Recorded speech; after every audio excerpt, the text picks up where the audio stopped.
Kita sampai kepada firman Tuhan. Beberapa minggu ini kita berbicara tentang kasih Tuhan. Kasih Tuhan yang sudah dicurahkan ke dalam hati kita, saudaraku. Saudara, kita melihat kalau kita mengasihi, saudaraku, kita juga mengampuni. Sebab kasih itu mengampuni. Salah satu contohnya yang telah kita lihat yaitu Yusuf dalam perjanjian lama. Kita mengetahui Yusuf ini anak Yakub, kemudian dijual oleh saudara-saudaranya ke Mesir. Dan Potifar, saudaraku, membeli Yusuf, kemudian menjadi budak di rumah Potifar. Dan istri Potifar ini tertarik pada Yusuf dan mengajaknya berbuat dosa. Tetapi dengan tegas Yusuf menolak. Dia tahu dosa itu akan menceraikan dia dengan Tuhan. Dia tahu dosa itu akibatnya jelek sekali. Dia tahu dosa itu, saudaraku, akan menggagalkan panggilan Tuhan dalam hidupnya. Dia tahu dosa itu menduka citakan hati Tuhannya. Oleh sebab itu dia menolak dosa itu, saudaraku. Dan istri Potifar menjadi marah dan memfitnah Yusuf. Akibatnya Yusuf dimasukkan dalam penjara. Bukan sebentar, tetapi walaupun demikian Yusuf tidak mendendam. Yusuf, saudaraku, tidak marah, tidak menyimpan kepahitan, saudaraku. Tidak bermaksud untuk membalas dendam. Tidak bermaksud untuk membunuh kapan nanti dia keluar dari penjara. Tidak, saudaraku. Tetapi Yusuf, saudaraku, mengasihi, saudaraku. Yusuf, saudaraku, mengampuni dosa istri Potifar ini. Dosa Potifar, saudaraku. Dia tidak mau menyimpan kepahitan dalam hatinya, saudaraku. Dia tidak mau palak. Dia tidak mau mendendam. Dengan kata lain, dia berjalan dalam roh. Ataupun berjalan dalam kasih. Yang tidak membalas kejahatan dengan kejahatan. Tidak membalas caci maki dengan caci maki. Tetapi dia mengalahkan kejahatan dengan kebaikan. Inilah hidup anak-anak Tuhan. Inilah dia anak-anak Tuhan, anak-anak terang. Yang berjalan dalam roh Tuhan. Yang berjalan dalam kasih, saudaraku. Saudara barangkali berkata, saya tidak sanggup berbuat demikian. Saya pun tidak sanggup, saudaraku. Dengan kekuatan saya sendiri, saudaraku. Tetapi syukurlah Tuhan sudah mencurahkan kasih-Nya dalam hati saya.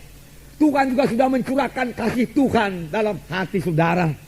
Itu terjadi pada waktu kita lahir baru. Tuhan bukan hanya memberikan keampunan dosa kepada kita. Bukan hanya memberikan kuasa dalam nama Yesus, itu memang menjadi milik kita. Tetapi Tuhan juga memberikan kasih-Nya dalam hati kita, saudaraku. Dan dengan kasih Tuhan ini kita sanggup. Dengan kasih kita sendiri kita tidak sanggup. Banyak tuntutan Tuhan kepada anak-anak-Nya. Bahkan Tuhan berkata, kasihilah musuhmu. Doakanlah orang yang menganiaya kamu. Bagaimana bisa, saudaraku, dengan kasih manusia? Dia tidak akan sanggup melaksanakannya dengan kasih manusia. Tetapi syukurlah Tuhan, saudaraku, mengaruniakan kasih-Nya kepada kita. Yang diberikan Tuhan pada waktu kita lahir baru. Pakailah kasih Tuhan ini.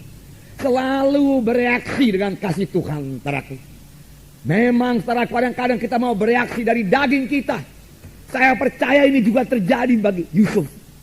Yusuf, saudaraku, pada waktu dia ditangkap, dimasukkan dalam penjara, dagingnya bisa bicara. Yusuf, kau tidak berbuat apa-apa, tapi kau dimasukkan dalam penjara, jahat sekali istri Potifar itu. Kau mempunyai Allah yang hidup, suruhlah Tuhan menghukum dia. Bisa saja demikian, dan mungkin saja demikian terjadi di dalam hati Yusuf, saudaraku. Tetapi Yusuf tidak membiarkan pikiran itu menguasai hatinya. Segera dia usirkan pikiran itu, saudaraku. Dia tahu dia anak Tuhan. Dia tahu dia anak terang. Firman Tuhan berkata, jika kamu hidup dalam kebencian, sampai sekarang ini pun kamu masih dalam kegelapan. Firman Tuhan berkata. Yusuf mengetahuinya, saudaraku. Oleh sebab itu Yusuf melawan kehendak dagingnya, saudaraku. Dia tidak mau tenggelam dalam kemarahannya. Tidak, saudaraku. Tapi mengalahkan kemarahannya dengan kebaikan daripada Tuhan, saudaraku. Dengan kasih daripada Tuhan. Dia mulai memikirkan yang baik, memikirkan yang indah, memikirkan yang mulia, saudaraku. Saudaraku, dan dia percaya Tuhan akan menolong dia. Memang benar, di penjara itu pun Tuhan datang kepada Yusuf dan Tuhan menolong Yusuf, saudaraku. Tuhan menyertai Yusuf sehingga dia boleh kerelaan hati, keluasan hati dari penghulu penjara itu. Sehingga Yusuf beroleh kebebasan dalam penjara itu, mengatur semua tawanan-tawanan yang lain, dan semua diserahkan kepada Yusuf, saudaraku. Dia menjadi pemimpin di penjara juga, saudaraku. Nah, di penjara itulah saudaraku dia bertemu dengan pegawai minuman, pegawai makanan raja, di mana dia mengetahui seluk-beluk kerajaan, saudaraku. Karena dia di penjara selama 13 tahun.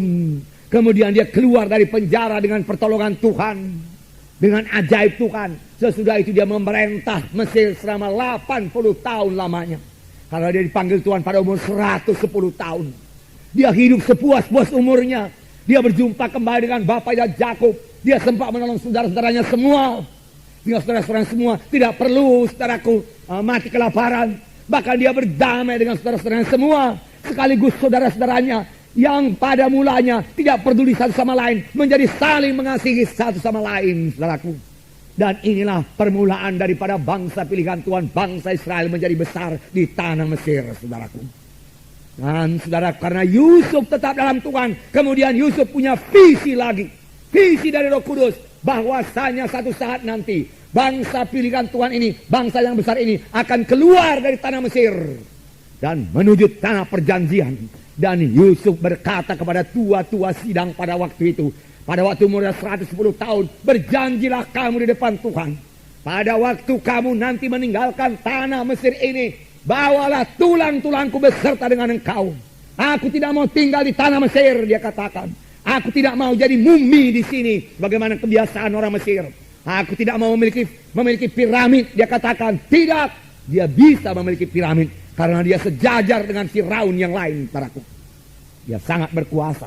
Nah, tapi dia berkata, aku mau nanti bersama-sama dengan Tuhan. Tuhan akan memimpin kita keluar dari tanah Mesir ini ke tanah perjanjian. Aku mau berjalan bersama-sama dengan Tuhan. Aku mau melihat Tuhan, dia katakan.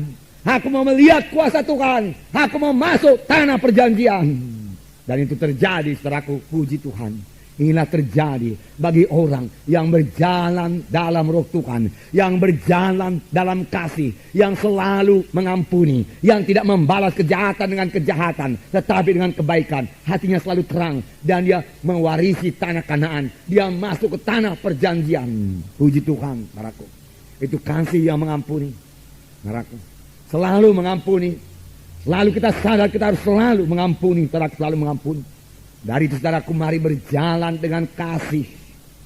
Minggu-minggu yang lewat juga kita melihat bagaimana Yesus berjalan dengan kasih. Dan selalu kita baca, hati Yesus tergerak oleh belas kasihan. Dan saudaraku, kita melihat, saudaraku, bagaimana Yesus melihat orang banyak yang dengan rindu, saudaraku, dengan haus mendengarkan berita firman Tuhan. Sehingga mereka mendengarkannya sampai hampir malam. Orang-orang banyak itu tidak peduli lagi soal makan. Dan murid-murid sudah siap sedia menyuruh murid-murid menurut orang banyak itu pulang. Tetapi Tuhan berkata, jangan suruh mereka pulang. Mereka sudah lapar. Berilah mereka makan. Yesus memandang kepada orang banyak dan hati Yesus tergerak oleh belas kasihan. Inilah hati Yesus. Inilah kasih Yesus. Dia tidak mau membiarkan mereka pulang dengan laparnya. Hatinya tergerak oleh belas kasihan. Karena hatinya tergerak oleh belas kasihan, doanya berkuasa, mujizat pun terjadi, saudaraku. Biarlah ini menjadi teladan bagi kita. Bahwasanya hati yang tergerak oleh belas kasihan itu digerakkan oleh kasih Allah. Dan karena digerakkan oleh kasih Allah, kuasa Tuhan ada di situ, saudaraku. Dan kita bisa berdoa dan mujizat Tuhan akan terjadi. Yesus mengambil 5 roti dan 2 ikan. Lalu memecah belahkannya, saudaraku. Lalu 5.000 orang makan semuanya, saudaraku. Sampai kenyang dan sisanya 12 bakul. Mujizat terjadi. Bahkan mujizat selalu terjadi sampai sekarang ini, di mana ada hamba Tuhan, anak Tuhan yang hatinya tergerak oleh belas kasihan. Karena iman bekerja oleh sebab kasih. Tidak cukup hanya mengetahui firman Tuhan saja. Tidak cukup hanya percaya kepada firman Tuhan. Bagus sekali percaya kepada firman Tuhan, saudaraku. Tidak cukup hanya mengakui, mengucapkan firman Tuhan. Bagus sekali.